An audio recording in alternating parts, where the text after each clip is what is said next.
अस्सलाम वालेकुम बच्चों, क्या हाल चाल हैं। उम्मीद है ठीक ठाक बढ़िया खैरियत से होंगे।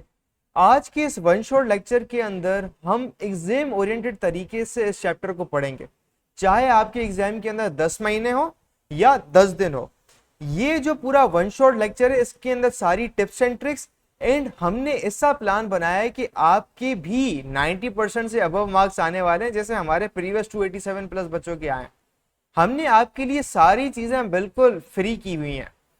अगर आप इस वीडियो की कमेंट सेक्शन में जाएं और यहां पर हमने हमारे टॉपर बच्चे 300 बच्चे जिनके 90% से अबव मार्क्स आए 9-10 क्लास में, उसके नोट्स हमने आपके लिए रखे हुए हैं। ये पहली लिंक है। दूसरी लिंक कि आपको पूरी बुक के चैप्टर्स के लेक्चर्स चाहिए, सारे कॉन्सेप्ट्स के चाहिए, तो दूसरी लिंक पर क्लिक करेंगे तो आपको सारे लेक्चर्स मिलेंगे। देन आपको हमारे व्हाट्सएप चैनल जहां पर सारी न्यू गेस्ट पेपर अपडेट सारी मिल रही होंगी, तो इससे आप जरूर ज्वाइन कीजिएगा। सही है, एक नंबर चीज यहां पर ही हुई। दूसरी चीज ये हुई कि देखें जी, हमारे इतने बच्चे टॉप कर रहे हैं भाई, कुछ तो बात है ना। वो बात कैसे, हम सारी रिसोर्सेज आपको दे रहे हैं यूट्यूब पर, तो इसलिए सबसे पहली बात तो हमारे यूट्यूब चैनल को कर लें आप सब्सक्राइब, कि कोई भी नया लेक्चर जो है ना वो आप इसे मिस ना करें। ऑल पे क्लिक कर लें, वीडियो को लाइक करें, देखें जी कितनी मेहनत लगती है, हम आपके लिए कितना काम करें, थोड़ा सा हमारी टीम के लिए आप अप्रिशिएट कर लें।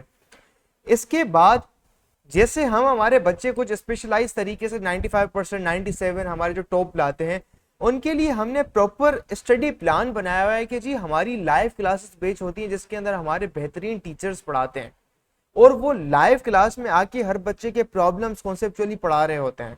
फिजिक्स, केमिस्ट्री, मैथ, कोई भी सब्जेक्ट हो, इसके टेस्ट हम लिए जाते हैं, बिल्कुल वो सवाल आते हैं। हम हर हफ्ते टेस्ट लेते हैं बच्चों का, एग्जैक्टली वही एग्जाम के अंदर सवाल आते हैं। तो सारे के सारे लेक्चर, डाउट ग्रुप, 24 घंटे पूरे साल 24/7, भले रात को 3 बजे मसला हो, हमारा टीचर आपको हेल्प करने के लिए तैयार होगा। और उसकी पूरी की पूरी फीस सिर्फ और सिर्फ 21,000 रुपए है, सारे के सारे सब्जेक्ट्स की।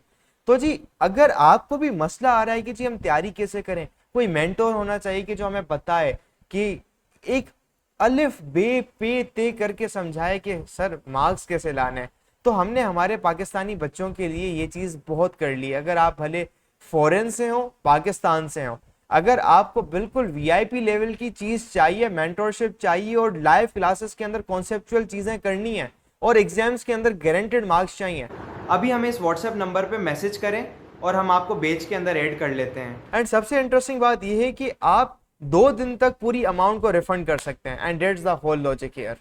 तो अभी हम चलते हैं हमारे चैप्टर की तरफ, जिसके अंदर हम सारे के सारे concepts and tips and tricks को समझते हैं। react with thumbs if you can see it. Okay बच्चों, तो आज का हमारा जो टॉपिक है दैट इज रेस्पिरेटरी सिस्टम। ठीक है, तो सबसे पहले हम थोड़ा सा इसका इंट्रोडक्शन देखेंगे कि रेस्पिरेटरी सिस्टम है क्या। ठीक है, और हमारे पास जो मिथ्स है उसके बारे में वो क्लियर आउट करेंगे।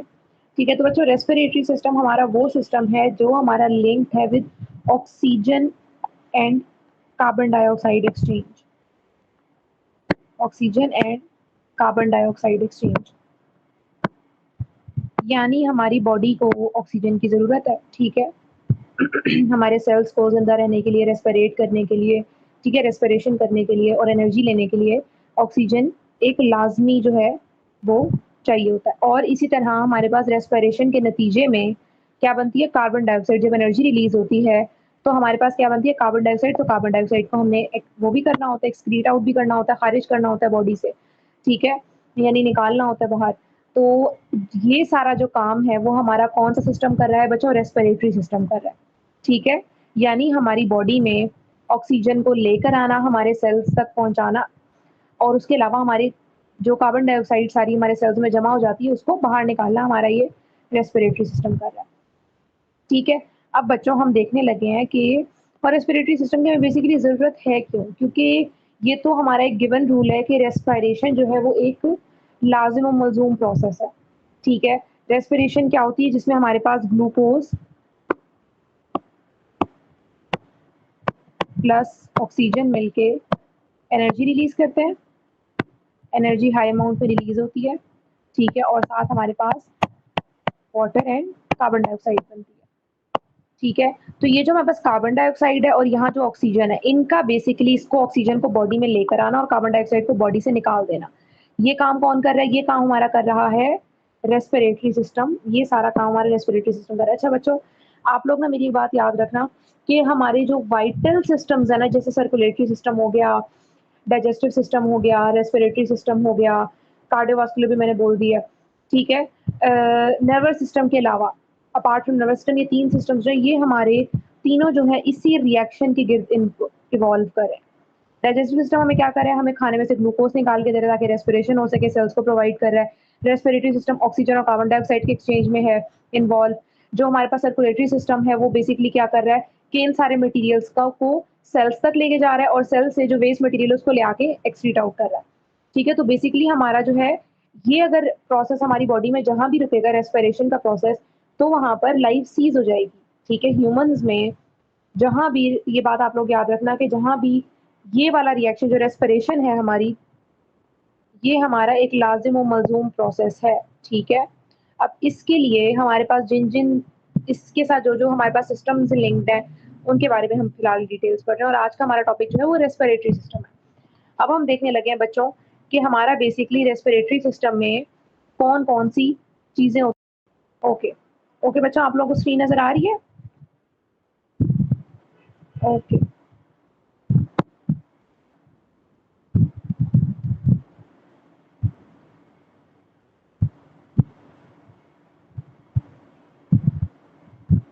ओके बच्चों, तो रेस्पिरेशन के बारे में हम पढ़ रहे थे। ठीक है, तो अब हम यहाँ पर जो है देखने लगे हैं बेसिकली हमारे पास कौन कौन से जो हैं वो एयर पैसेज वे में हमारे पास क्या क्या चीज़ें होती हैं। ठीक है, अब हम, अच्छा फर्स्ट ऑफ ऑल मैं आपको थोड़ी सी ना ये डिटेल दे दूँ कि हमारे पास 2 प्रोसेसेस हैं, इनको अक्सर लोग कंफ्यूज करते हैं। एक है ब्रीथिंग, ठीक है, एक है रेस्पिरेशन। ठीक है, और ये दोनों हमारे पास ये दूसरे से कंप्लीटली डिफरेंट हैं। ठीक है, ये दोनों जो हैं ये सेम नहीं है। क्यों सेम नहीं है बच्चों? क्योंकि अभी यहाँ पर ये है कि ब्रीथिंग जो है ना हमारे पास, it is linked with exchange of air in and out of body, बस। ठीक है, taking in air and taking out air is breathing, exchange of air is breathing. और ये हमारे पास क्या है? ये हमारे पास एक मैकेनिकल प्रोसेस है। मैकेनिकल प्रोसेस के इसमें हमारी मूवमेंट इन्वॉल्व है, लंग्स की मूवमेंट इन्वॉल्व है, बॉडी की मूवमेंट, बॉडी की कुछ पार्ट्स की मूवमेंट इन्वॉल्व है, कुछ मसल्स हैं, डायफ्राम जैसे मूव करता है वो सारा। तो ये हमारे पास एक मैकेनिकल प्रोसेस है। ठीक है, और हमारे पास दूसरी तरफ अगर हम रेस्पिरेशन को देखें तो ये एक्सचेंज ऑफ एयर नहीं है, ये हमारे पास एक ऐसा प्रोसेस है जिसमें हम a reaction that releases energy.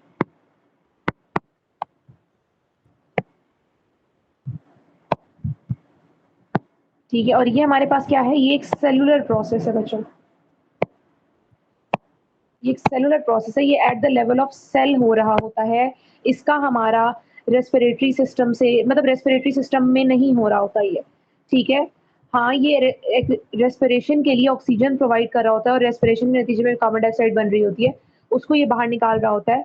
But हमारे रेस्पिरेटरी सिस्टम का जो है ना वो डायरेक्ट इससे डायरेक्टली नहीं कर रहा है ये काम। ठीक है, इनडायरेक्टली इससे लिंक्ड है बट नॉट डायरेक्टली। अच्छा, और अभी समझ आ गई होगी आई होप सो ब्रीथिंग। और उसकी अब हमारा जो आज का टॉपिक है बच्चों वो है एयर पैसेजवे।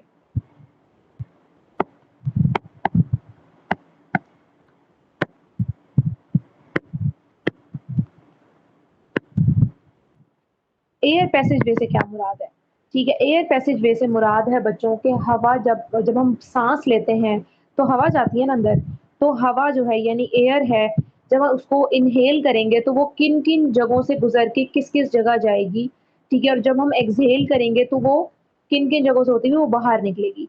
उस सारे एरिया, वो सारा एरिया जो जिसमें एयर जा रही है, ठीक है, कहाँ कहाँ, उस सबको हम एयर पैसेजवे कहते हैं। ठीक है, यानी समझो बच्चों एक वेंटिलेशन डक्ट टाइप की है जो इस सब में इन्वॉल्व है।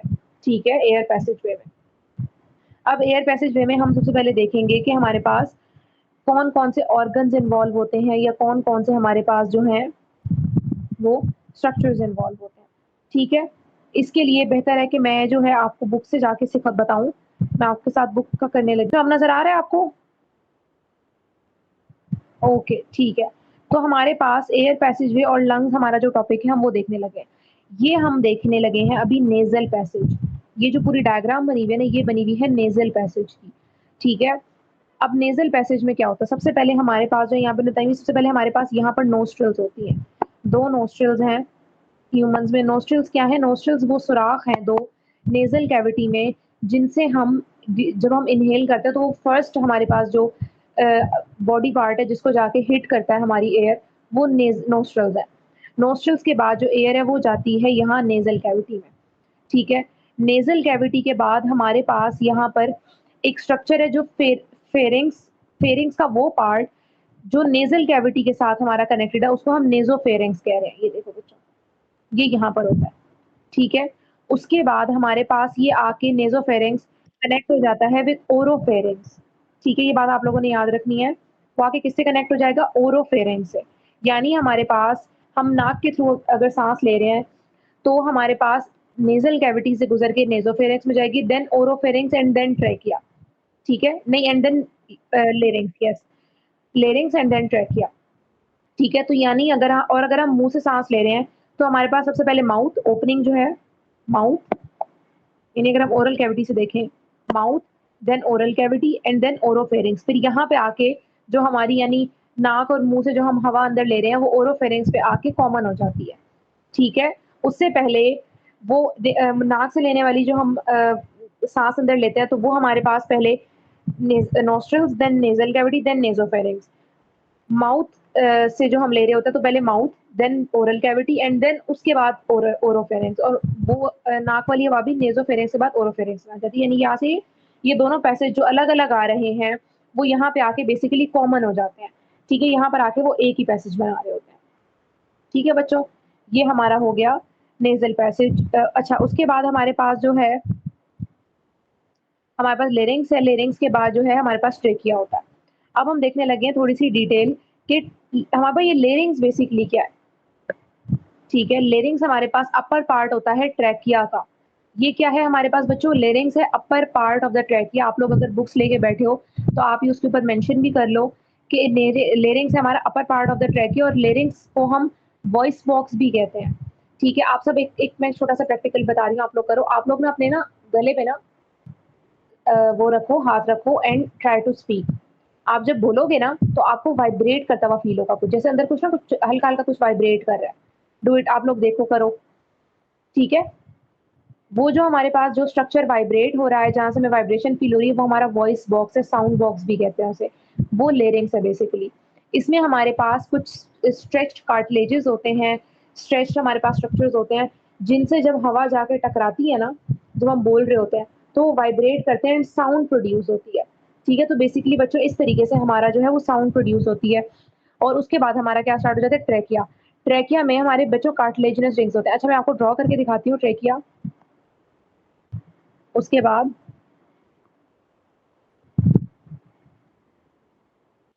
वेट अ मिनट बच्चों, can you see the screen? Okay, तो अब मैं आपको बताती हूँ बेसिकली ट्रैकिया।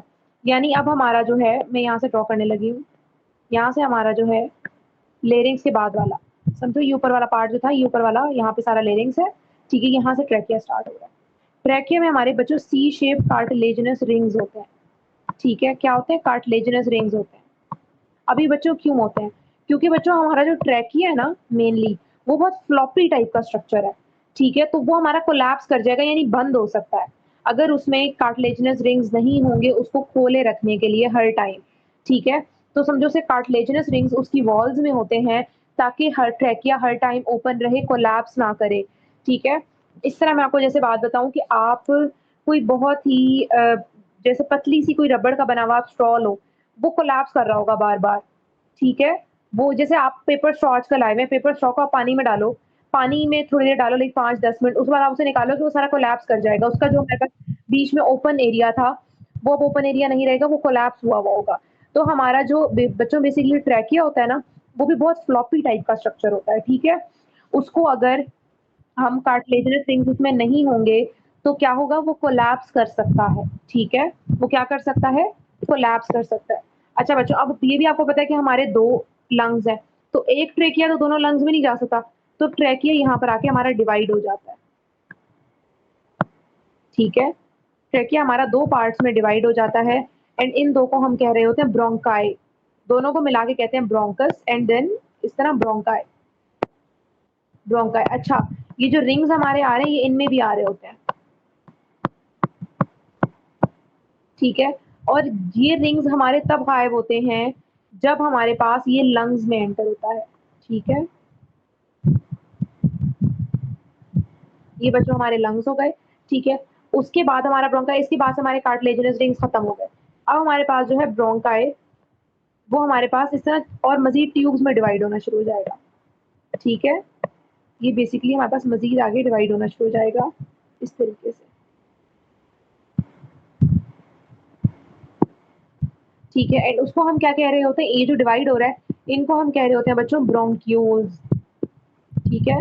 इनको हम क्या कह रहे हैं, ब्रोंक्यूल्स, ठीक है। अब ये ब्रोंकाई हमारे पास डिवाइड हो गए ब्रोंक्यूल्स में। ब्रोंक्यूल्स बच्चों हमारे पास ये डिवाइड होता रहता है, होता रहता है, होता रहता है।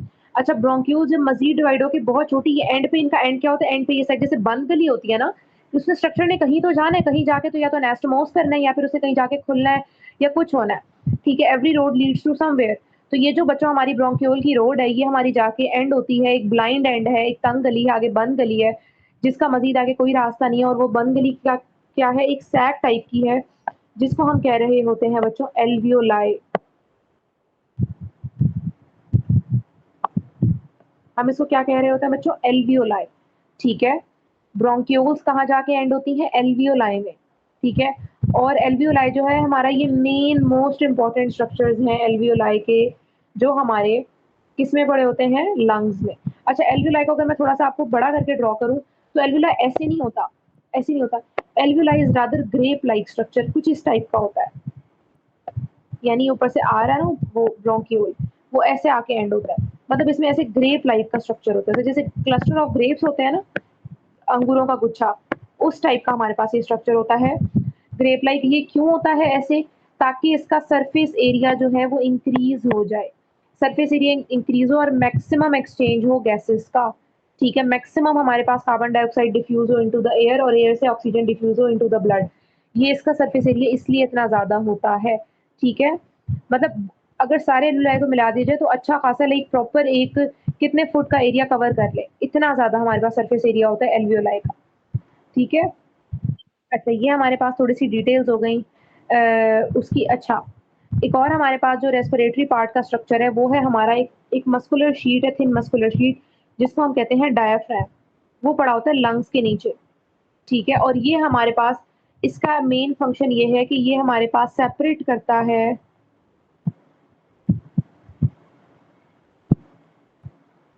चेस्ट कैविटी को फ्रॉम एब्डोमिनल कैविटी। ये मैं आपको पहले भी बता चुकी हूँ बच्चों।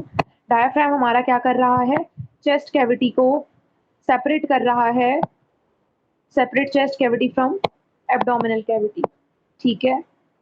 यानी डायाफ्राम से नीचे हमारा सारा डाइजेस्टिव सिस्टम पड़ा, ठीक है। और डायाफ्राम से ऊपर हमारा हार्ट एंड रेस्पिरेटरी सिस्टम पूरा, ठीक है। तो ये हमारा बच्चों बेसिकली रेस्पिरेटरी सिस्टम है, इसमें ये सारे हमारे स्ट्रक्चर्स हैं। अब हम जाते हैं बुक में, बाकी की डिटेल्स हम बुक से देखते हैं, ठीक है। Can you see the screen everyone, okay, ठीक है। तो बच्चों अब हमने ये चीज़ देख ली। अच्छा, अब हम देखेंगे कोई एक्स्ट्रा इन्फॉर्मेशन उन्हें दी हुई हो, ठीक है। उन्होंने कहा नोज, लेरिंग्स, ट्रैकिया, ब्रोंकाई, ठीक है, नेजल कैविटी होता है। अच्छा हाँ, हमारे नेजल कैविटी में और हमारे ट्रेकिया में बच्चों एक सेल्स होते हैं सिलिएटेड, हमारे जो उसके लाइनिंग में ना सेल्स होते हैं जिनको हम कहते हैं गॉबलेट सेल्स, ठीक है। इन गॉबलेट सेल्स का बच्चों बेसिकली काम क्या है, ये हमारे पास म्यूकस की प्रोडक्शन में, एक स्टिकी फ्लूइड होता है म्यूकस जिसको हम बलगम भी कहते हैं उर्दू में, उसमें इन्वॉल्व होते हैं, उसकी प्रोडक्शन में। उस वो क्यों ज़रूरी है, हम जब सांस लेते हैं ना बच्चों तो हमारे सांस में बहुत सारे डस्ट पार्टिकल्स होते हैं, वो डस्ट पार्टिकल्स हमारे जाके लंग्स में ट्रैप होकर उसको डैमेज कर सकते हैं, क्योंकि बाहर तो नहीं है, वो जाके अंदर स्टिक हो जाएंगे एल्वियोलाई में। एल्वियोलाई का सरफेस जो सारी होती है वो काफ़ी वाटरी टाइप की, यानी लिक्विडी टाइप की होती है, ठीक है। यानी सरफेस जो उसकी मॉइस्ट होती है बेसिकली। तो ये क्या करते हैं, ये हमारे पास म्यूकस प्रोड्यूस करते हैं ताकि हमारे कोई भी डस्ट पार्टिकल हो ना वो हमारा म्यूकस में ट्रैप हो जाए, ठीक है। तो ये हमारे पास बेसिकली मेन फंक्शन है गॉबलेट सेल्स का, ठीक है। अच्छा, उसके बाद हम देखने लगे हैं, अच्छा एक और चीज़ बच्चों, हमारे पास ग्लॉटिस एंड एपिग्लॉटिस, ये भी हमने, ये बहुत इंपॉर्टेंट स्ट्रक्चर है, ये मैंने डाइजेस्टिव सिस्टम में भी आपको पढ़ाया था। हमारे पास ये रहा, ये हमारे पास समझो बच्चों, ये जो बना हुआ है ना, ये समझो हमारे पास बना हुआ है एपिग्लॉटिस, ठीक है। और जो ये ओपनिंग है ना, ये ओपनिंग, इसको हम कह रहे हैं ग्लॉटिस। ग्लॉटिस ओपनिंग का नाम है बच्चों, और एपिग्लॉटिस इस स्ट्रक्चर का नाम है। इसके बिल्कुल पीछे बच्चों यहाँ पर हमारे पास ना फूड पाइप पड़ा होता है, मैं इसको किसी और कलर में करती हूँ ताकि आप लोगों को समझ आए। ये हमारे पास बच्चों पड़ा होता है फूड पाइप यहाँ पर, ठीक है। तो क्या होता है कि हम खाना जब खा रहे होते हैं, तो हमारा खाना गलती से यहाँ हमारे फूड विंड पाइप में ना चला जाए। ये क्या करता है, खाना जैसे ही यहाँ आता है ना, वो इसको पुश कर देता है, और ये हमारे पास जो एपिग्लॉटिस है, ये ऐसे बंद हो जाता है, ठीक है। और हमारे पास ग्लॉटिस क्लोज हो जाता है, ग्लॉटिस खत्म हो जाता है, मतलब ओपनिंग नहीं रहती कोई, और खाना इजीली डायरेक्ट हो जाता है टुवर्ड्स द फूड पाइप यानी एसोफेगस। तो ये हमारे पास बेसिकली एक और भी स्ट्रक्चर है एपिग्लॉटिस एंड ग्लॉटिस, जो हमारे पास इन्वॉल्व होता है किसमें, हमारे इजीली, ताकि हमारा खाना जो है वो विदाउट उसमें ट्रेकिया में जाने की बजाय हमारा सीधा एसोफेगस में जाए, ठीक है। फेरिंग्स जो है बच्चों हमारा कॉमन पैसेज है, जो मैंने पहले भी बताया था, ये हमारे पास कॉमन पैसेज है नेजल कैविटी का, ओरल कैविटी का, और इवन फूड पाइप का, यानी ट्रेकिया और एसोफेगस ऊपर हमारे पास एक कॉमन हमारे पास पाइप बना रहे होते हैं, जिसको हम लेरिंग्स कह रहे होते हैं। और फिर लेरिंग्स समझो आगे दो में डिवाइड हो जाता है, एक हमारा फूड पाइप जिसको एसोफेगस कहते हैं, और एक हमारा ट्रेकिया जिसको हम विंड पाइप कहते हैं, ठीक है। अच्छा, उसके बाद हमारे पास जो है, ये सारा मैंने आप लोगों को भी बता दिया है, एल्वियोलाई का, एल्वियोलर डक्ट्स का। अच्छा, अब हम देखने लगे हैं लंग्स का, ठीक है, लंग्स के बारे में, कि लंग्स बेसिकली बच्चों हमारे पास कहाँ इन्वॉल्व होते हैं, क्या कर रहे होते हैं, ठीक है। अच्छा, हमारे पास बच्चों सबसे पहले दो लंग्स होते हैं, ठीक है, और ये हमारे पास कहाँ होते हैं, ये हमारे पास थॉरेक्स में, थॉरेक्स क्या कह रहे हैं, थॉरेक्स हमारी चेस्ट कैविटी है, ठीक है। थॉरेक्स हमारा ये चेस्ट वाला सारा एरिया, इसको थॉरेक्स कहते हैं। तो थोरेसिक कैविटी में, थोरेसिक कैविटी जिसको कहा जाता है, हमारे बेसिकली थोरेसिक कैविटी में हार्ट के दोनों तरफ लंग्स पड़े होते हैं, हार्ट के आइदर साइड, यानी एक तरफ लेफ्ट वाला, एक तरफ राइट वाला, ठीक है। और ये जो है लंग्स, इनको प्रोटेक्ट कर रही होती है रिब्स, ठीक है। ये आप लोगों ने याद रखनी है, हमारे लंग और heart are completely protected by sternum and ribs, ठीक है। और हमारे पास रिब्स के बीच में जो होते हैं ना मसल्स, उनको हम कहते हैं इंटरकॉस्टल मसल्स। जैसे मैं आपको ना यहाँ पे कोई थोड़ी बहुत जगह मैं आपको ड्रॉ करके दिखाती हूँ, क्या मैं बताती हूँ, जैसे हमारे पास ये लंग्स है, ठीक है, ये बीच में समझे हार्ट पड़ा है, और ये हमारे पास दूसरा लंग है, ये ऐसे, ठीक है, ये हमारे पास लंग्स है। ऊपर हमारे पास क्या होती है बच्चों, मैंने अभी आपको बताया कि हमारी रिब्स होती हैं,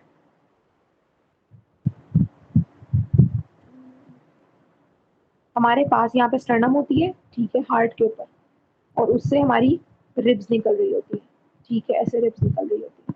ये तो मैंने अभी ऐसे आपकी कन्वीनियंस के लिए समझाने के लिए कम बनाई है, जगह नहीं है, वरना हमारे आइदर साइड पे 12 पेयर ऑफ रिब्स होते हैं, ठीक है, ऐसे करके घूम के पीछे जा रही होती है, ठीक है, और पीछे जाके भी कनेक्ट हो जाती है, पीछे जाके वर्टिब्रल कॉलम से कनेक्ट हो रही होती है, ठीक है। तो बच्चों ये हमारे पास रिब्स, इस तरह एक रिब केज होता है पूरा, जो लंग्स को प्रोटेक्ट किए होते हैं।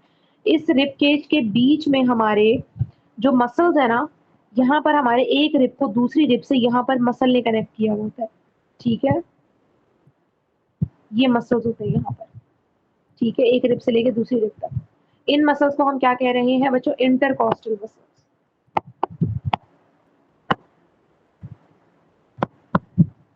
रिब्स को बच्चों हम कहते हैं कॉस्टल कार्टिलेज, ये बात आप लोग याद रखना, कॉस्टल कार्टिलेज, ठीक है, रिब्स में हमारे होता है। और रिब्स उस दो, यानी समझो रिब्स दो कॉस्टल कार्टिलेजेस के बीच में हमारा जो मसल है, उसको हम इंटरकॉस्टल मसल कह रहे हैं, ठीक है। तो ये बेसिकली हमारे पास क्या है, ribs and then intercostal muscles. अच्छा, हमारे पास इंटरकॉस्टल मसल्स होते हैं। अच्छा, एक और हमारे पास जो बड़ी मजे की चीज है, वो ये कि हमारी जैसे हार्ट को पेरिकार्डियम सराउंड कर रही थी, जो डबल मेम्ब्रेन बाउंडेड हमारे पास एक सैक थी, इसी तरह हमारे लंग्स भी मूव करते हैं, जब हम सांस लेते हैं बच्चों तो हमारे लंग्स मूव करते हैं। तो बेसिकली लंग्स की मूवमेंट में भी फ्रिक्शन ना हो, तो इस वजह से हमारे लंग्स भी एक मेम्ब्रेन सराउंड करती है लंग्स को, जिसको हम कहते हैं प्लूरा। और ये भी हमारे पास डबल मेम्ब्रेन है, it is not a single membrane, double membrane है। और इसके बीच में, यानी दो मेम्ब्रेन्स के बीच में जो हमारे पास जगह होगी ना, उसमें हमारे पास फ्लूइड होता है, जिसको हम कहते हैं प्लूरल फ्लूइड, ठीक है, क्या कहते हैं बच्चों? Pleural fluid. और ये फ्लूइड हमारे पास बेसिकली क्या करता है, फ्रिक्शन या रेजिस्टेंस से रोकता है। अच्छा बच्चों, लंग्स जो है हमारे ये बेसिकली स्पॉन्जी होते हैं। किस वजह से क्यों स्पॉन्जी होते हैं? क्योंकि हमारे एल्वियोलाई प्रेजेंट होते हैं। ठीक है, हमारे एल्वियोलाई प्रेजेंट होते हैं क्योंकि एल्वियोलाई में एयर स्पेस है ना। अब बेसिकली बच्चों क्या है कि बहुत जैसे मैट्रेस होता है, मैट्रेस में एयर होती है बहुत सारी, हमारे छोटे छोटे एयर बबल्स होते हैं, जिस वजह से वो स्पॉन्जी टाइप का होता है। जितनी ज्यादा एयर बबल्स उतना ज्यादा स्पॉन्जी स्ट्रक्चर। तो इस वजह से फोम लाइक का। इस तरह हमारे लंग्स में भी ना बहुत ज्यादा एयर होती है, मतलब अंदर बहुत खाली जगह होती हैं, बहुत ज़्यादा सरफेस एरिया होता है, जो एयर ने कवर करना होता है। तो इस वजह से हमारे लंग्स में बच्चों स्पॉन्जी एक हमारे ऑर्गन्स हैं, ठीक है? अच्छा, और एल्वियोलाई जो है मैंने आपको पहले बताया, ये बंच ऑफ ग्रेप्स की तरह लगते हैं और इनकी जो अरेंजमेंट होती है, वो बबल लाइक, वो हमारे पास बहुत ज़्यादा सरफेस एरिया देती है, ठीक है? इसी तरह हमारे पास बच्चों, अब हम एल्वियोलाई पे आते हैं थोड़ा-सा। एल्वियोलाई के सराउंड हमारे पास ये एक एल्वियोलाई है, ठीक है? उसको ये इन्होंने बाहर से दिखाया हुआ है। तो एल्वियोलाई के सराउंड में हमारी बहुत सारी कैपिलरीज़ होती हैं जो इन्होंने सराउंड कर रखा है। जैसे बच्चों आपको लैक्टियल याद है? जो और डाइजेस्टिव सिस्टम है, तो इसमें हमारे पास एल्वियोलाई के आस-पास बहुत सारी कैपिलरीज़ होती हैं और एल्वियोलाई ही वो जगह है जहाँ पर हमारे पास, और ये सिंगल सिंगल लेयर होती है एल्वियोलाई की। ये देखिए, अब मैं यहाँ से जैसे दिखाऊँ, ये हमारे पास कैपिलरी है, ये सारी, और ये हमारे पास एल्वियोलाई है। और इन दोनों की हमारे पास सिंगल सेल थिकनेस होती है इनकी वॉल की। ये आप देख रहे हो सर्कल बने हुए हैं छोटे-छोटे, ठीक है, वॉल्स में। तो ये हमारे पास दिखाना चाह रहे हैं कि इनकी सिंगल सेल थिकनेस है, इतनी पतली इनकी मेम्ब्रेन है, ठीक है? जिसकी वजह से हमारी गैसेस की डिफ्यूजन बहुत ईज़ी हो जाती है। हमारे पास ऑक्सीजन जो है, वो यहाँ से ब्लड में डिफ्यूज़ हो जाती है और ब्लड से कार्बन डाइऑक्साइड जो है, वो हमारे पास यहाँ डिफ्यूज़ होके और हम एक्सहेलिंग में उसको एक्सक्रीट आउट कर देते हैं बॉडी से। तो ये बेसिकली हमारे पास एल्वियोलाई पे हो रहा होता है और एल्वियोलाई वो जगह है जहाँ पर हमारा गैस एक्सचेंज हो रहा है। Alveoli is the site of respiratory system. ये आप लोगों ने याद बात याद रखनी है, ठीक है? और हमारे पास डिफ्यूजन वो प्रोसेस है जिसके थ्रू हमारे पास गैस एक्सचेंज हो रही है एल्वियोलाई की थिन मेम्ब्रेन से और कैपिलरी की थिन मेम्ब्रेन से। अच्छा बच्चों, उसके बाद हमारे पास एक थोड़ी सी एक्सेसरी इन्फॉर्मेशन है साइंस टिडबिट्स के हवाले से। Importance of keeping nasal and oral cavity clean. Anything that enters the body has to pass through the nasal cavity and oral cavity. Air passes through the nasal cavity, if the cavity is clean then air entering lungs will be clean, ठीक है? अगर आपकी जो हम सांस ले रहे हैं वो हवा हमारी साफ होगी तो हमारे लंग्स भी साफ रहेंगे, ठीक है? और हमारे पास उनमें जर्म्स या इन्फेक्शन वगैरह नहीं होगा, ठीक है? अच्छा, जो फूड हमारा पास होता है ओरल कैविटी से, ठीक है? तो हमारे, अच्छा बच्चों ये भी बहुत होता है, अक्सर जब हमें चेस्ट इन्फेक्शन होता है तो हमें डॉक्टर्स मना करते हैं ठंडा या खट्टा या मसाले वाला कुछ खाने से, क्योंकि देखो बच्चों, हमारी जो खाना है वो भी फेरिंग से पास होता है, देन एसोफेगस में जाता है। हवा भी हमारी फेरिंग से पास होती है, देन उसमें ट्रेकिया में जाती है। तो बच्चों बेसिकली हमारे पास बीच में कॉमन पैसेज, उसके अलावा ओरल कैविटी में हमारा खाना रहता है। तो अगर हमारे पास खाने में जर्म्स होंगे या हमारे पास कुछ इस तरह की चीज़ें होंगी जो हमें नुकसानदेह हैं, वो हमारे लंग्स तक भी पहुँच सकती हैं, ठीक है? क्योंकि ऊपर वाला पैसेज जो है वो तो कॉमन है ना, बाकी नीचे जाके वो बेशक डिवाइड हो रहे हैं, लेकिन ऊपर वाला हमारा कॉमन है, ठीक है? उसके अलावा हमारे पास जो है, अगर खाना जो है वो प्रॉपर हाइजीन, ओरल हाइजीन नहीं रखेंगे, तो हमारे मुँह में बच्चों बैक्टीरिया ग्रो करने लग जाते हैं। ये एक बहुत इम्पोर्टेंट नॉलेज है कि हमेशा अपना जो है वो टीथ ब्रश करना चाहिए टाइम पे और वो सारी चीज़ें, ताकि हम ओरल हाइजीन का ख़्याल रखें, हमारे मुँह में बैक्टीरिया ना ग्रो हो और उसकी वजह से वो लंग्स में जाके ट्यूबरक्लोसिस, निमोनिया वगैरह भी कर सकते हैं। तो इसीलिए आपके जो है वो अपनी ओरल कैविटी की हाइजीन का, ओरल हाइजीन जिसे हम कहते हैं, उसका बहुत ज़्यादा ख़्याल रखना चाहिए। अच्छा बच्चों, हम ये जो मैकेनिज़्म ऑफ ब्रीथिंग है, ये इंशाल्लाह हम नेक्स्ट लेक्चर में पढ़ेंगे और ये जो है ये बहुत इम्पोर्टेंट आपका टॉपिक है, मैकेनिज़्म ऑफ ब्रीथिंग। और बस इंशाल्लाह हम 3 लेक्चर्स में इस टॉपिक को कवर कर लेंगे। यस, हम अगले में मैकेनिज्म ऑफ ब्रीथिंग अपना पूरा कवर करेंगे एंड देन नेक्स्ट में हम डिजीजेस कवर करेंगे, ठीक है? अच्छा बच्चों, मैं थोड़ा सा आज का लेक्चर का जो है उसकी मैं थोड़ी सी आपको दोबारा से बता दूं कि क्या हमने आज स्टार्ट किया। अपना इंट्रोडक्शन देखा, रेस्पिरेशन और ब्रीथिंग में जो था वो डिफरेंस देखा कि रेस्पिरेशन हमारे पास क्या है, रेस्पिरेशन एक सेलुलर प्रोसेस है, ब्रीथिंग हमारे पास एक मैकेनिकल प्रोसेस है। ब्रीथिंग का मतलब है हवा को सांस के थ्रू अंदर लेके जाना और हवा को वापस बाहर लेकर आना, जिससे हम एक्सहेल करते हैं, ठीक है? उसके बाद हमारे पास हमने एयर पैसेजवे देखा। एयर पैसेजवे में हमने नेज़ल पहले नेज़ल कैविटी देखी। नेज़ल कैविटी में हमारे पास नॉस्ट्रिल्स थी, देन नेज़ल कैविटी थी, देन नेज़ोफेरिंक्स एंड देन उसके बाद ओरोफेरिंक्स से होती हुई ट्रैकिया में चली जाती है हमारी जो एयर है। उसके बाद हमने देखा कि ट्रैकिया आगे हमारे पास जो है वो 2 पार्ट्स में डिवाइड करते हैं, जिनको हम कह रहे होते हैं ब्रोंकस, ठीक है? ब्रोंकस तक हमारे पास कार्टिलेजेस होते हैं प्रेज़ेंट, उसके बाद हमारे पास खत्म हो जाते हैं कार्टिलेजेस। फिर हमारे लंग्स में कोई कार्टिलेजिनस हमारे पास स्ट्रक्चर नहीं है। उसके बाद हमारे पास वो डिवाइड होते हैं और वो ब्रोंक्यूल्स बनाते हैं। ब्रोंक्यूल्स जो है वो जाके एंड होती हैं हमारी एयर सैक्स में, जिनको हम कहते हैं एल्वियोलर सैक्स, एल्वियोलाई भी कहते हैं, एल्वियोलर सैक्स भी कहते हैं। एल्वियोलाई का स्ट्रक्चर हमारे पास कुछ इस टाइप का है, और एल्वियोलाई ही हमारी वो जगह है जहाँ पर हमारे पास बेसिकली गैसेस का एक्सचेंज हो रहा होता है in the form of diffusion, ठीक है। हमारे पास गैसेस जो हैं वो ब्लड से एल्वियोलाई में डिफ्यूज हो रही होती है, यानी कार्बन डाइऑक्साइड जो है वो ब्लड से डिफ्यूज होके एल्वियोलाई में आ जाती है, एल्वियोलाई की एयर स्पेस में, और ऑक्सीजन जो है वो एल्वियोलाई की एयर स्पेस से होके उसमें चली जाती है, अल्लाह भला करे, ब्लड में चली जाती है, ठीक है। एंड इस तरह हमारे पास वो ब्लड वो इसी तरह बच्चों यही तो वो हमारे पास बेसिकली मैकेनिज्म है जिससे हमारा ब्लड ऑक्सीजनेट होता है।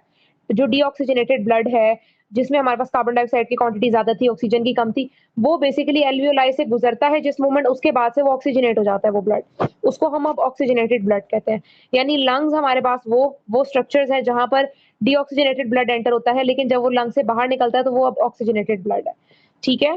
तो ये हमारे पास एक इंपॉर्टेंट थी, ठीक है। साइंस टिडबिट्स में हमने हवाले से देखा कि हम जो है अगर साफ सुथरी हवा और साफ सुथरा खाना खाएंगे तो हमारा जो है बॉडी इन्फेक्शन से और डिफरेंट तरह की बीमारियों से दूर रहेगी, और हमारे ओरल हाइजीन भी मेंटेन रहेगी, और उसके अलावा बैड ओडोर यानी मुंह से जो है वो स्मेल भी नहीं आएगी, उस और टीथ भी हमारे नॉर्मल रहेंगे, डिके नहीं करेंगे, यानी खराब नहीं होना शुरू हो जाएंगे, ठीक है। That's all for today. इंशाल्लाह हम कल के लेक्चर में मैकेनिज्म ऑफ ब्रीथिंग करेंगे। Can you see the screen? आपको स्क्रीन नजर आ रही है? React with thumb students. Okay, ठीक है। तो हमारा आज का टॉपिक है मैकेनिज्म ऑफ। भाई ये लेक्चर तो तुम बहुत मजे से देख रहे हो, लेकिन तुम्हें पता है कि लेक्चर देखने से खाली 90% मार्क्स नहीं आ जाते। असल में भाई मार्क्स कैसे आते हैं? तो भाई ये लेक्चर देखने के बाद आपने नोट्स खुद के बनाने होते हैं, और फिर साथ में आपने प्रैक्टिस भी करने होते हैं सवाल। भाई ये हमारा फेवरेट कोट है, 90% marks don't come from just hard work, they come from consistency, smart strategy and proper revision. भाई स्मार्ट तरीके से पढ़ो। स्मार्ट तरीका ये हमने आपको बताया हुआ है, तो साथ में हम आपको तरीका भी नहीं बता रहे, साथ में हम आपको दे रहे हैं भाई नोट्स। जाओ कमेंट सेक्शन में, नोट्स में से आपको मिल जाएंगे भाई उन बच्चों के नोट्स। 300 बच्चे थे जिनके 90% ज्यादा मार्क्स आए थे, उनके नोट्स वहां पे पड़े हुए, लेकिन साथ में उधर नीचे हमने आपको सवाल भी दिए हुए प्रैक्टिस के लिए। ये यहाँ पे पूरी गूगल शीट पड़ी हुई है भाई, यहाँ से जाके सवाल प्रैक्टिस करो। खाली ऐसा कुछ नहीं होता कि हाँ हम लेक्चर देखेंगे हमारे मार्क्स आ जाएंगे, नहीं भाई, नोट्स पढ़ने होते हैं और साथ में इनकी प्रैक्टिस भी करनी होती है सवालों की, ठीक है। तो हमारा आज का टॉपिक है mechanism of breathing. Okay students, तो बेसिकली अब हमारे पास, मैंने आपको पहले एक्सप्लेन किया था कि हमारे पास ब्रीथिंग का मतलब क्या है। ब्रीथिंग से मुराद हमारी ये है कि हम जो हवा we are taking in air, और हम जो है हवा ही को एक्सहेल कर रहे हैं, उसके अंदर क्या कॉम्पोजिशन है, उसके अंदर कौन कौन सी गैसेस प्रेजेंट हैं, उसको बेसिकली हम, हमारा एक मैकेनिकल प्रोसेस है ब्रीथिंग का, ठीक है। उस वो सारी चीजें, उनसे रिलेटेड हम सारी डिटेल जो है वो हम पढ़ेंगे इन ब्रीथिंग। अच्छा बच्चों, अब सबसे पहले हमारे पास होता क्या है, हमारे लंग्स होते हैं, ठीक है। ये फॉर एग्जांपल मैंने लंग्स दो ड्रॉ कर दी हैं, ये अच्छा लंग्स होते हैं, ठीक है। उसके ऊपर हमारे पास क्या होता है बच्चों, हमारा एक रिब केज प्रेजेंट होता है, ठीक है। रिब केज प्रेजेंट होता है, बीच में स्टर्नम होती है, और हमारे पास क्या होता है, रिब केज प्रेजेंट होता है। ये मैंने आपको पिछले लेक्चर में भी बताया था, ठीक है। इस तरह हमारे पास रिब्स होती हैं, रिब्स आ रही होती हैं, ठीक है। एंड इनके बीच में हमारे पास जो है वो क्या होते हैं बच्चों, इंटरकॉस्टल मसल्स, ठीक है। इनके बीच में हमारे पास जो है यहाँ पे इंटरकॉस्टल मसल्स होते हैं बिटवीन द रिब्स, ठीक है। अब यहाँ पर जब हम हमारे पास, और इन सब के नीचे यहाँ पर बच्चों हमारे पास एक स्ट्रक्चर होता है जिसको हम कहते हैं डायाफ्राम। एक हमारे पास थिन मस्कुलर शीट है जो क्या करती है, जो हमारे पास डूम लाइक इसकी शेप होती है, एंड ये हमारे पास राइज या फॉल करती है ड्यूरिंग ब्रीथिंग, हमारी हेल्प करती है, ठीक है। कॉन्ट्रैक्ट या रिलैक्स होती है। दूसरा हमारे पास जो है डायाफ्राम का मेन जो फंक्शन है वो ये है कि चेस्ट कैविटी को एब्डोमिनल कैविटी से अलग करती है, ठीक है। अब हमारे पास यहाँ पे मैकेनिज्म ऑफ ब्रीथिंग में हो क्या है, ठीक है। हम सबसे पहले ये चीज देखेंगे मैकेनिज्म ऑफ ब्रीथिंग में बच्चों, हमारे पास सबसे पहले क्या है कि अगर हम ड्यूरिंग इनहेलेशन देखें, ठीक है, हम यहाँ पे देखने लगे हैं सबसे पहले इनहेलेशन, यानी जब हम सांस अंदर खींच रहे हैं, ठीक है। हमने बच्चों क्या किया, हमने जब सांस अंदर खींची ना, तो उसकी वजह से हमारे पास अंदर जो प्रेशर होता है वो सडनली इंक्रीज होता है, ठीक है। हमारे पास क्या हो रहा है, जैसे ही हमने किया तो हमारे पास लंग्स का जो प्रेशर है ना वो अचानक सडनली इंक्रीज होता है हमारी हवा अंदर खींचने की वजह से, यानी तो उसमें क्या होता है कि उसको नॉर्मलाइज करने के लिए वॉल्यूम कम होता है, प्रेशर ज्यादा हो रहा होता है, ठीक है। तो उसकी वजह से हमारे पास क्या होता है, वॉल्यूम ऑफ द हवा फौरन अंदर रश इन होती है, यानी air rush into the lungs, ठीक है।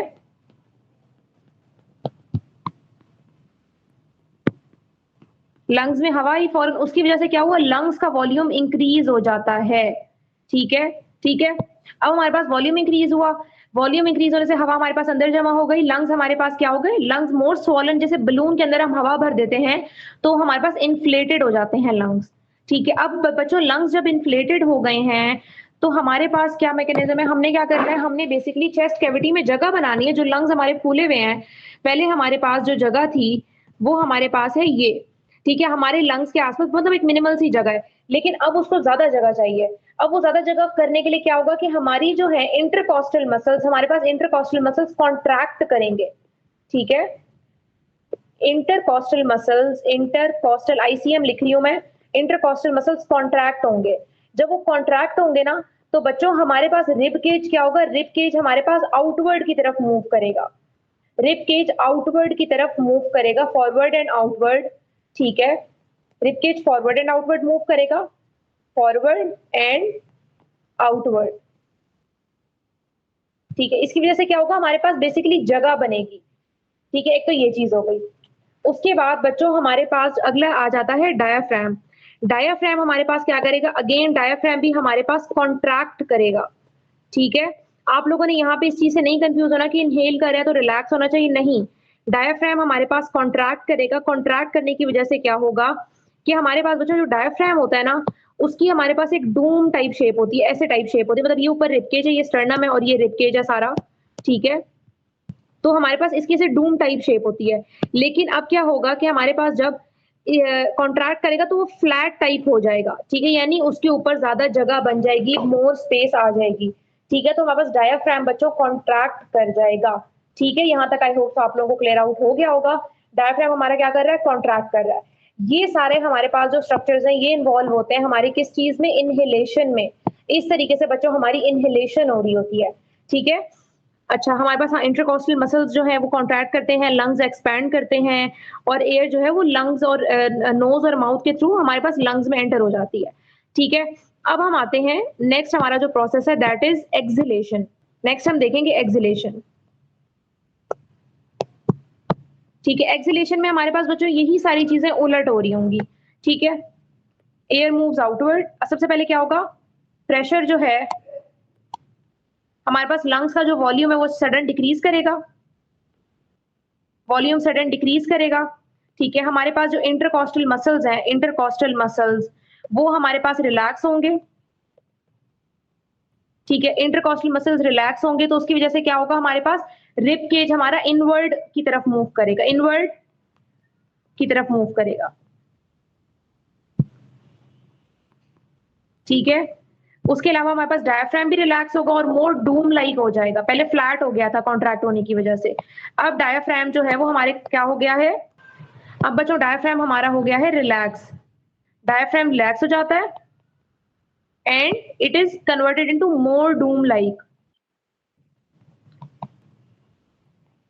यानी अब उसकी शेप इस टाइप की हो जाएगी, ठीक है। अच्छा, ये हो गया। इसकी वजह से बच्चों इन सारी चीजें जैसे क्या होता है, ये सारी चीजें जब एक साथ होती है तो हमारे पास क्या होता है, जो एयर है ना वो आउटवर्ड मूव होती है और हमारे पास जो लंग्स हैं वो डिफ्लेट हो जाते हैं, लंग्स श्रिंक हो जाते हैं, डिफ्लेट हो जाते हैं, ठीक है। तो ये हमारे पास सारा क्या कुछ हो रहा है, ये हमारे पास एक्सहेलेशन के दौरान जो है वो सारा हमारा मैकेनिज्म हो रहा है, ठीक है बच्चों। इनहेलेशन और एक्सहेलेशन आई होप सो आप लोगों को समझ आ गई होगी, ठीक है। अच्छा, इसके बाद अब हम देखने लगे हैं कंपोजिशन हमारे पास इनहेलेशन, इनहेल्ड और एक्सहेल्ड एयर जो है book. Can you see the book students? Okay good. तो आप लोग काइंडली जो है वो एक साथ आ जाया करें सारे, क्योंकि इस तरह जो है मुझे वरना प्रॉब्लम होती है, बार बार मुझे सबको ऐड करना पड़ता है, तो ये थोड़ा सा आप लोग प्लीज ख्याल किया करें। सीन नजर आ रही है आप सबको? मुझे बता दें दोबारा। ओके, वेरी गुड, ठीक है। अच्छा, अब हमने ये भी फिलहाल ये सारी चीजें पढ़ी, ये सारे जो है मैकेनिज्म ऑफ ब्रीथिंग मैंने आपको समझा दिया। अब हम देखने लगे composition of inspired and expired air, ठीक है। अब हमारे पास ये कंपोजिशन क्या है, ठीक है। हम सबसे पहले देखेंगे ऑक्सीजन की, ठीक है। ऑक्सीजन ऑब्वियसली हमारा बेसिकली हम ब्रीथिंग कर क्यों रहे हैं, हमें सेल्स तक ऑक्सीजन, हमें जो है वो ऑक्सीजन इनहेल करनी है, ऑक्सीजन पहुंचानी है, अच्छा बच्चों, I am sorry for the disturbance. आपको मेरी भी शायद आवाज आ रही होगी। एक्चुअली यहाँ पे बहुत तेज बारिश हो रही है, तो उसकी आंधी और बारिश की शायद आवाज होगी। मैंने हालांकि खिड़कियां दरवाजे बंद किए हैं, बट स्टिल आवाज बहुत तेज आ रही है। ठीक है, तो इग्नोर दैट साउंड। अच्छा, अब है ऑक्सीजन। ऑक्सीजन जो है हमारे पास इंस्पायर्ड, यानी हम जो हवा इनहेल कर रहे हैं, ठीक है, जो इनहेल्ड एयर, हम लोग को स्क्रीन नजर आ रही है? ओके, ठीक है। अच्छा, हम कहाँ पर थे? हम थे कि हमारे पास जो है वो ऑक्सीजन, हम ऑक्सीजन देख ली थी, हम कार्बन डाइऑक्साइड पे थे। कार्बन डाइऑक्साइड की बच्चों हमारे पास ऑक्सीजन आप लोगों के साथ कर लिया था, मुझे बताएं। Can you see the screen? आप लोगों को ऑक्सीजन हमने कर लिया था। ऑक्सीजन की कंपोजिशन ये मैं दोबारा से बता दूं। Okay, good.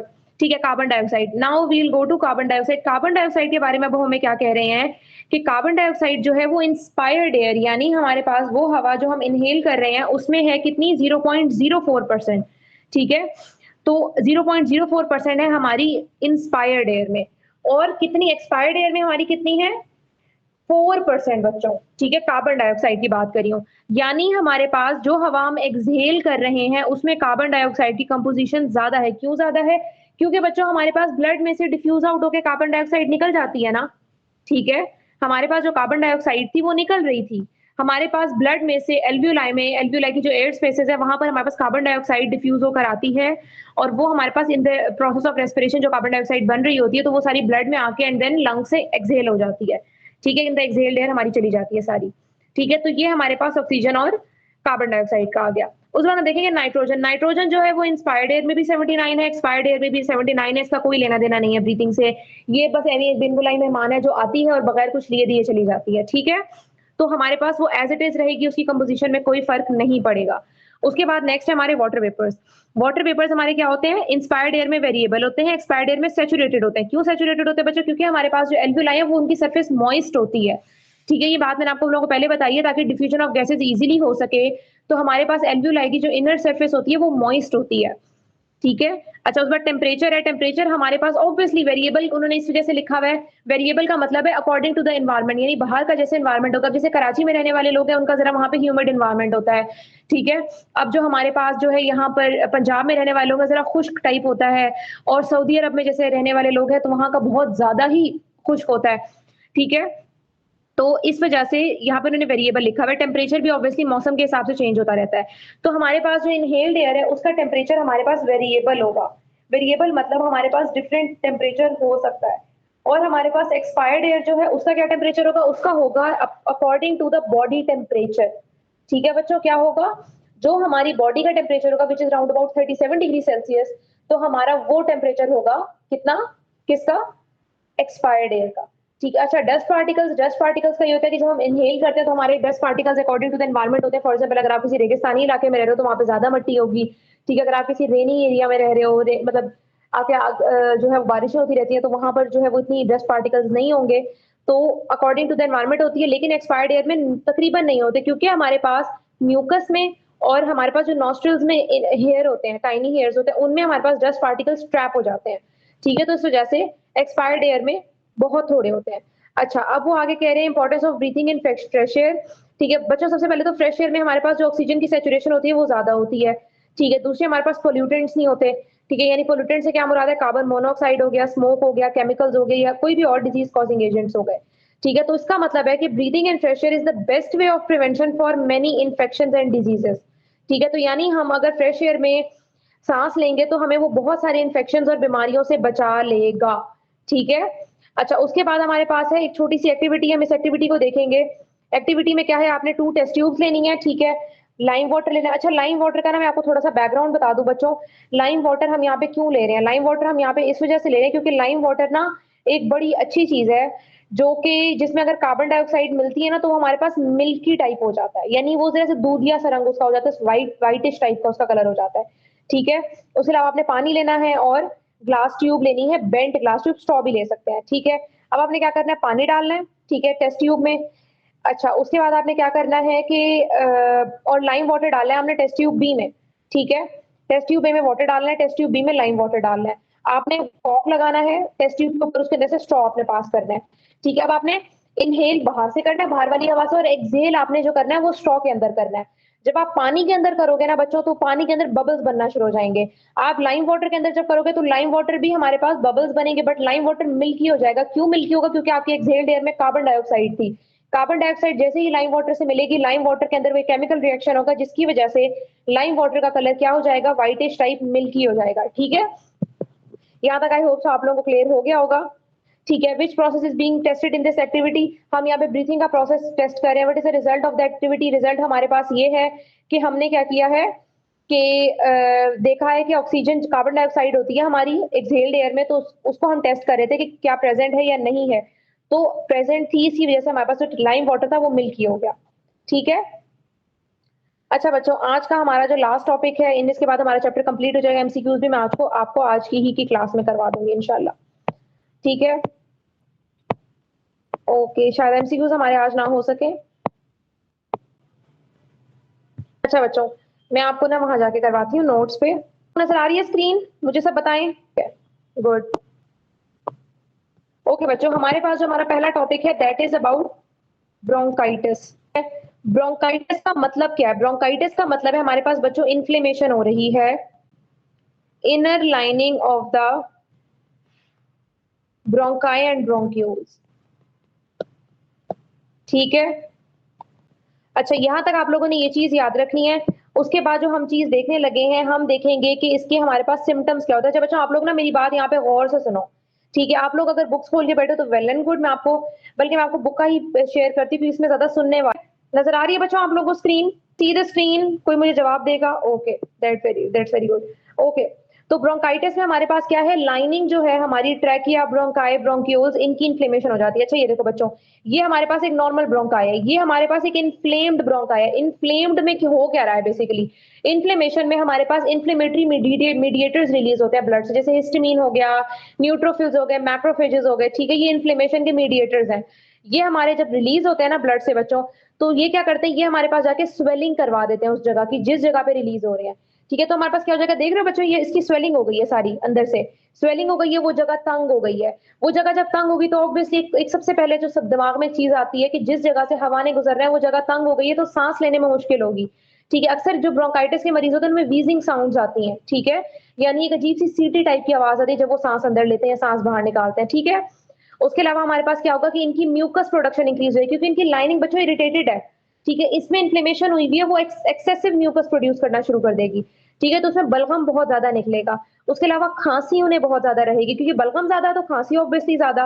बार बार प्रोडक्टिव कफ का क्या मतलब है? दो तरह की बच्चों खांसियां होती है, ड्राई कफ होती है, प्रोडक्टिव कफ होती है।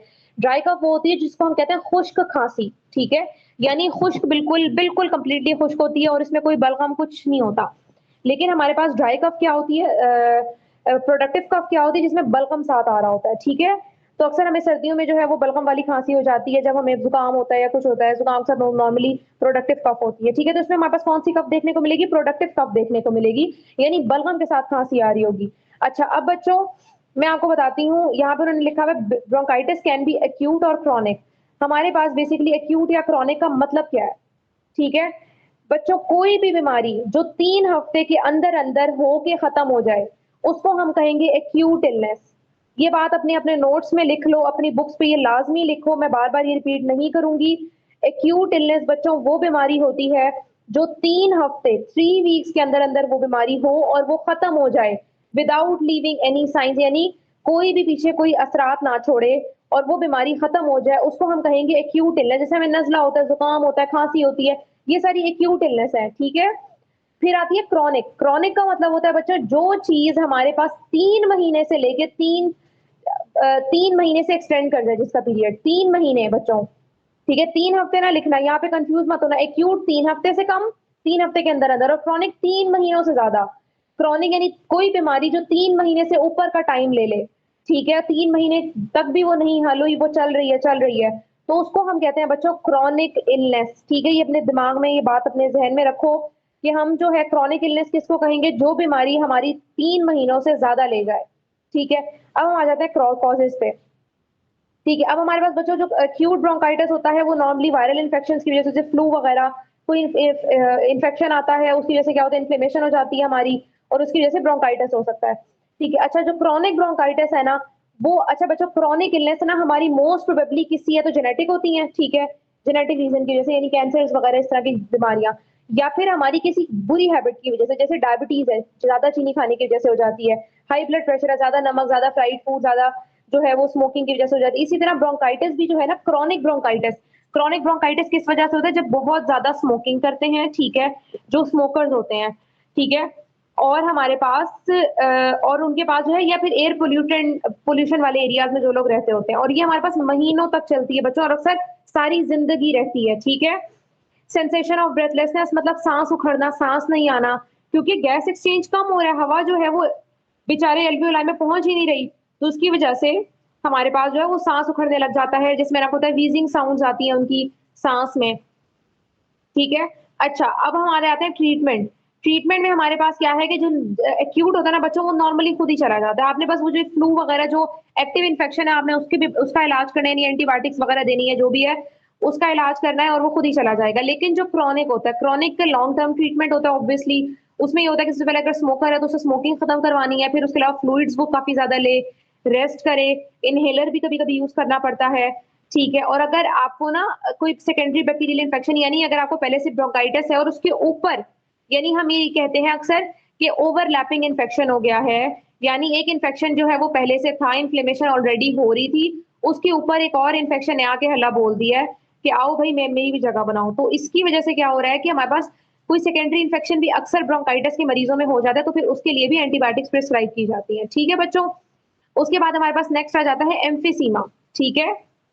एम्फीसीमा, एम्फीसीमा का अगर मैं आपको बहुत आसान मतलब बताऊं, ये बच्चों नॉर्मल एल्वियोलाई होते हैं। अच्छा, नॉर्मल एल्वियोलाई कैसे से ग्रेप लाइक शेप होती है, ठीक है, अंदर बहुत ज्यादा सरफेस एरिया होता है इनका। अब क्या इनकी शेप में अगर ऐसे से कर दो,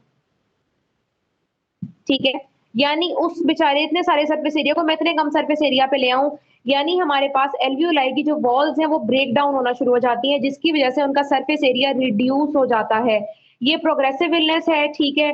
इसमें एक तो सबसे पहले होते हैं बच्चों, कोई भी इलनेस जब स्टार्ट होता है सबसे पहले स्टेज होता है इन्फ्लेमेशन, इन्फ्लेमेशन के बाद फिर आहिस्ता से डिस्ट्रक्शन स्टार्ट हो जाती है। तो ये हमारे पास इन्फ्लेमेशन से बाद वाली स्टेज है एम्फीसीमा, कि हमारे पास एल्वियोलाई का पहले इन्फ्लेमेशन हुआ, फिर ओवर इन्फ्लेमेशन की वजह से जो सरफेस एरिया था एल्वियोलाई का वो डिक्रीज होना शुरू हो जाता है। इसके मेन सिम्टम्स क्या है, सबसे पहले हमारे पास जो है वो सांस का उखड़ना, जैसे मैंने आपको पहले बताया, सांस उखड़ेगा, ठीक है।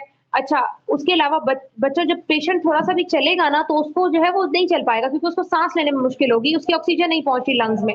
जितना सरफेस एरिया कम, उतनी ब्लड कैपिलरीज कम, उतना ऑक्सीजन डिफ्यूज कम होगी, उतनी ज्यादा उसकी सेल्स में ऑक्सीजन कम पहुंचेगी, वो थका थका रहेगा, वो एनर्जी बिल्कुल नहीं होगी, ठीक है। तो ये बेसिकली हमारे पास एम्फीसीमा के सिम्टम्स हैं, ठीक है। उसके अलावा हमारे पास जो है ब्रोंकियोल्स भी नैरो हो जाएंगी। अच्छा, इसका हमारे पास कॉज यही होता है कि हमारे पास ब्रेक डाउन होना शुरू हो जाता है, वॉल्स ऑफ एल्वियोलाई का सरफेस एरिया कम हो जाता है, और हमारे पास कोई लॉन्ग टर्म इन्फेक्शन हो लंग्स का, उसकी वजह से होता है, ठीक है। सिगरेट स्मोकर्स में बहुत ज्यादा होता है, एयर पोल्यूशन या इंडस्ट्रियल एरियाज में जो लोग रहते होते हैं उनमें ज्यादा देखने को मिलता है। अच्छा बच्चों, अच्छा, और अब हमारे पास जो है एम्फीसीमा का सबसे बड़ा एक ड्रॉबैक ये है कि एम्फीसीमा कभी भी रिवर्स नहीं हो सकता। जितना एल्वियोलाई डैमेज हो चुके हैं वो उतने डैमेज रहेंगे, उनको प्रोग्रेस करने से रोका जा सकता है, यानी जिस टाइम पे डायग्नोस किया जाता है उस टाइम पे देखते हैं कि कितनी अंदर जो है वो तबाही हो चुकी है, ठीक है, तो उसको रिकंस्ट्रक्शन उसकी नहीं हो सकती, लेकिन उसकी मजीद तबाही से रोका जा सकता है, ठीक है। उसको इनहेलर्स पे डाल दिया जाता है पेशेंट को, स्मोकिंग छुड़वा देते हैं, मेडिसिन वगैरह पे डाल देते हैं, और कभी कभी ऑक्सीजन टैंक भी लगाना पड़ता है। तो ये सारे जो है हमारे पास बेसिकली पीछे ये हमारे पास उसकी यानी सिम्टोमेटिक ट्रीटमेंट चल रहा होता है, उसकी प्रोग्रेशन को रोक देते हैं, बीमारी की प्रोग्रेशन को, लेकिन जितने जो वो तबाही हो चुकी है अंदर लंग्स में वो तबाही उतनी ही रहेगी, ठीक है। अच्छा, उसके बाद बच्चों हमारे पास अगली जो हमारे पास बीमारी है निमोनिया, बहुत कॉमन डिजीज है, इन्फ्लेमेशन होती है लंग्स की, इन्फेक्शन हो जाता है बच्चों, और ये हमारे पास क्यों होता है, न्यूमोकॉकस की वजह से। हमारे पास एक बैक्टीरिया होता है जिसको हम कहते हैं स्ट्रेप न्यूमो, ठीक है, स्ट्रेप्टोकॉकस निमोनिया इस बैक्टीरिया का नाम है, ये हमारे पास करता है। न्यूमोकॉकस भी कहते हैं इसको, इसके बहुत सारे नाम है, न्यूमोकॉकस भी कहते हैं, स्ट्रेप न्यूमो भी कहते हैं, स्ट्रेप्टोकॉकस निमोनिया भी कहते हैं, ठीक है। तो ये एक ही बैक्टीरिया काफी सारे नाम है। ये क्या करता है, लंग्स में चला जाता है, वहां जाके रिप्रोडक्शन स्टार्ट कर देता है, उसकी वजह से लंग्स में इन्फेक्शन हो जाता है, पस भरना शुरू हो जाती है, ठीक है, सांस लेने में मुश्किल होती है, बहुत बुरी हालत होती है, बुखार। अच्छा बच्चों, इन्फेक्शन जब भी बॉडी में होगा ना, जब भी कहीं का भी इन्फेक्शन हो, बुखार लाजमी होगा, कहीं भी जो बीमारी इन्फेक्शन से रिलेटेड है ना, आपने साथ फीवर लाजमी लिखना है उसके सिम्टम्स में, ठीक है। फीवर होगा, उसको कब कब जारी हो जाएगी, chest pain, swear chest pain होगा, खांसी होगी, सर दर्द, गला खराब, नौजिया यानी मतली वाली फीलिंग, डायरिया उसको होना शुरू हो जाएगा। ये सारे जो है ये हमारे स्ट्रेप न्यूमोकॉकस जो है वो बैक्टीरिया जो तबाही अंदर मचा रहा है उसके सिम्टम्स हैं। इसके लिए मेन जो ट्रीटमेंट है बच्चों वो एंटीबायोटिक्स दी जाती हैं। ठीक है, हमारे पास जो है वो थर्ड फोर्थ जनरेशन हमारे पास साइक्लोस्पोरिन्स या फिर पेनिसिलिन वगैरह दी जाती है। ठीक है, तो ये हमारे पास निमोनिया का इलाज है। उसके बाद आ जाते हैं एस्थमा।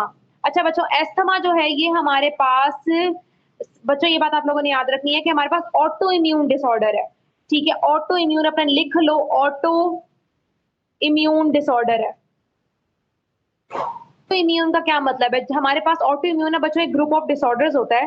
ठीक है, ऑटो इम्यून डिसऑर्डर्स हम उन डिसऑर्डर्स को कहते हैं जिसमें हमारी अपनी ही बॉडी जो है वो हमारे अपने ही जो अंदर मैकेनिज्म है सारा उसको नुकसान पहुंचाना शुरू कर दे।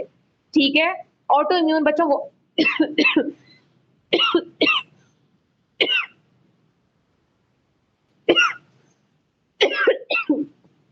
अल्हम्दुलिल्लाह। अच्छा बच्चों, ऑटो इम्यून डिसऑर्डर्स वो है हमारा अपना इम्यून सिस्टम खुद ही बॉडी को जो है वो फौरन समझे। ठीक है, यानी कोई बाहर का कोई एंटीबॉडी कोई पैथोजन समझकर उसको किल करना शुरू कर दे, बॉडी को नुकसान पहुंचाना शुरू कर दे। उन वो सारी बीमारियां जो होती हैं वो ऑटो इम्यून बीमारियां होती हैं। जैसे हमारे पास बच्चों आर्थराइटिस है, ऑस्टियोपोरोसिस है, घुटनों की भी जो हड्डियों की सारी बीमारी है मोस्टली ऑटो इम्यून डिसऑर्डर्स हैं। ठीक है, अब एस्थमा भी बच्चों ऑटो इम्यून डिसऑर्डर। इसमें क्या होता है? एस्थमा में क्या होता है बच्चों कि हमारे पास नॉर्मल चीज यानी कोई परफ्यूम, पोलेंस, बिल्कुल नॉर्मल चीज जिससे हमें एलर्जी है नहीं, हमें कोई मसला नहीं है, लेकिन हमारी बॉडी क्या करेगी, जैसे ही हम सांस के थ्रू हमारे अंदर जाएगा हमारी बॉडी उसके अगेंस्ट एंटीबॉडीज बनाना शुरू कर देगी और इतना एग्रीवेटेड रिस्पॉन्स देगी कि हमारे अपने ही जो ट्रैकिया और रेस्पिरेटरी ट्रैक की लाइनिंग है ना वो सारी डैमेज होना शुरू हो जाएगी। ठीक है, यानी उसको डैमेज करने की जगह अपनी ही बॉडी को नुकसान पहुंचाना शुरू कर देगी, जिसकी वजह से क्या होगा, हमारी जो है वो ये ब्रीथिंग जो हमारे ट्रैक्ट होते हैं ये कोलैप्स करना शुरू। देख रहे हो बच्चों कितना अंदर से थोड़ी सी जगह रह गई। ये हमारे पास नॉर्मल ब्रोंक्यूल है और वो हमारे पास एस्थमेटिक ब्रोंक्यूल है जिसमें हमारे पास इतनी नैरो ल्यूमेन रह गया है, इतनी थोड़ी सी जगह रह गई है।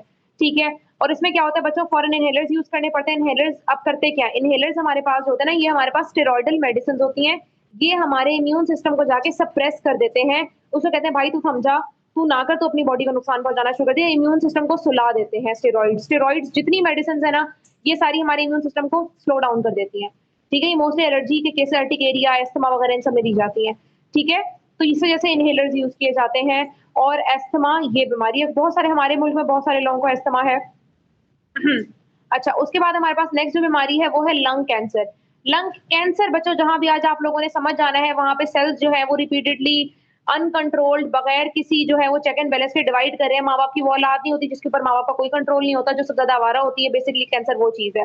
ठीक है, कैंसर बॉडी के वो सेल्स है जिनके ऊपर बॉडी का कंट्रोल नहीं है और वो बस वो हमारे पास डिवाइड हुए जा रहे हैं और वो ट्यूमर्स बनाना शुरू कर देते हैं।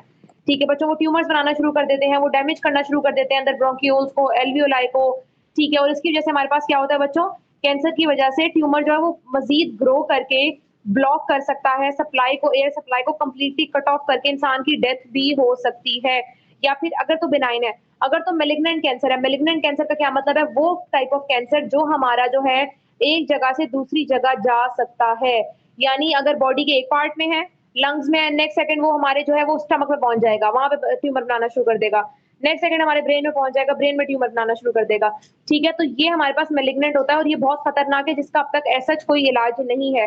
दूसरी हमारे पास कैटेगरी होती है बिनाइन ट्यूमर की, जो कि हमारे पास लोकलाइज्ड होता है। लोकलाइज्ड का मतलब ये है कि एक ही जगह ठहरा हुआ होता है, वो उस जगह से किसी और ऑर्गन या किसी और सिस्टम की तरफ नहीं जाता, उसी ऑर्गन को या उसी सिस्टम को नुकसान देता है।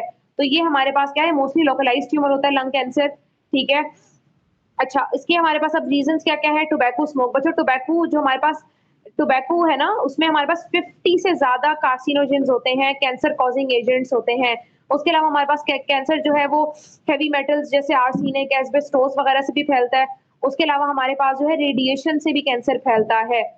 अब इसकी हमारे पास ट्रीटमेंट क्या होती है, सबसे पहले तो हमारे पास मतलब अगर कीमोथेरेपी होती है, न्यूमोनेक्टमी होती है, यानी हम जो है उस जगह से वो लोब जो है वो लंग का या जिस जगह पे ट्यूमर है उस जगह को हम कंप्लीटली कट ऑफ करके रिमूव कर देंगे। ठीक है, या फिर रेडिएशन से या फिर हम सर्जरी से। ठीक है, अच्छा बच्चा आप लोगों ने ये चीज नोट की होगी, हमने जितनी बीमारियां पढ़ी हैं सिवाय नमूनिया के, सारी की सारी हमारे पास किस वजह से फैल रही हैं, मोस्टली सब में तकरीबन हमारे पास स्मोकिंग कॉज है। तो हमारे पास स्मोकिंग जो है वो बहुत ही ज्यादा बुरा असर डालती है। ठीक है, अच्छा आप लोगों ने बच्चों क्या करना है, ये एक एक्सपेरिमेंट है, आप लोग चाहो तो अभी घर में भी कर सकते हो। आप लोगों ने बॉटल लेनी है, उसको ऐसे काट लेना है, ठीक है, ऐसे करके काट लेना है। ठीक है, आपने ना इस तरह ना करके ना वाई शेप का ना एक वो बनाना है, स्ट्रॉस को ना कनेक्ट करके ना टेप लगा के अच्छे से, कोई बीच में जगह ना बचे, ये बनाना है। और इसके इन दोनों एंड्स पे ना यहाँ पर और यहाँ पर आपने बलून अटैच कर देना, उनको भी टेप ऐसे ऐसे करके टेप कर देना है अच्छे तरीके से। अच्छा, आपने क्या करना है, अब ना बॉटल की ना नीचे से आपने बॉटल को खुला रखना है, ठीक है, और आपने क्या करना है, उसको कैप के अंदर से गुजार देना है। और आपने क्या करना है उसके बाद बच्चों, ये देखो, ठीक है, आपने गुजार देना है। उसके बाद आपने क्या करना है, एक और बलून लेना है, उसको आपने नीचे जो ओपन एरिया था ना यहाँ पे बॉटल का, आपने यहाँ पे लगा देना है ताकि यहाँ से भी वो क्लोज हो जाए। ठीक है, अब आपने इस तरह का हमारे पास अपरेटस बन जाएगा जिसके अंदर हमारे पास स्ट्रॉ होगा। अच्छा, स्ट्रॉ के ऊपर जो कैप आपने सुराख करना है ना बच्चों, उसको भी आपने एयर टाइट कर देना है, सील पैक कर देना है। ठीक है, उसको भी आप लोगों ने जो है वो ओपन ना हो। अब क्या होगा, नीचे जो आपने बलून यहाँ इस एरिया में बलून लगाया था, ये आपके पास हम जो डायफ्राम है, ये डायफ्राम है, ये हमारे पास जो है वो ट्रैकिया आ रही है, ये ब्रोंकियोल्स है, ये दोनों जो बलून्स है वो लंग्स है, और हमारे पास जो है वो बॉटल समझे रिपकेज है।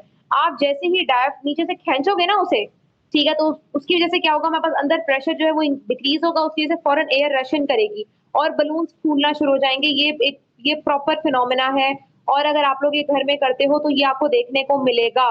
इसी तरह हमारे पास जो है वो बच्चों ब्रीथिंग का मैकेनिज्म होता है, ठीक है, ये सारा। और ये आप लोग जरूर करके देखना, मैं सबको कहूंगी अपने घर बॉटल्स भी किसी की पड़ी होंगी, बस एक बलून्स मंगवाने की जरूरत होगी, तो आप लोगों को ब्रीथिंग का मैकेनिज्म ज्यादा बेहतर तरीके से समझ आ जाएगा।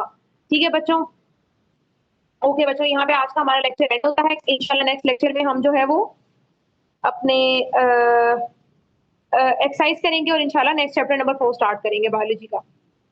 तो उम्मीद है आपको लेक्चर यहाँ तक समझ आ गया होगा। एक जो बात है जिसकी वजह से हमारे इतने सारे बच्चों के 90% अबव मार्क्स आते हैं, उनको एक चीज पता होती है, वो होती है एग्जाम के अंदर लिखे कैसे जाते हैं। और ये जो चीज है ना, एग्जाम के अंदर लिखना, एग्जाम राइटिंग मेथड सेशन, ये हम हमारी बैच के अंदर करवाते हैं।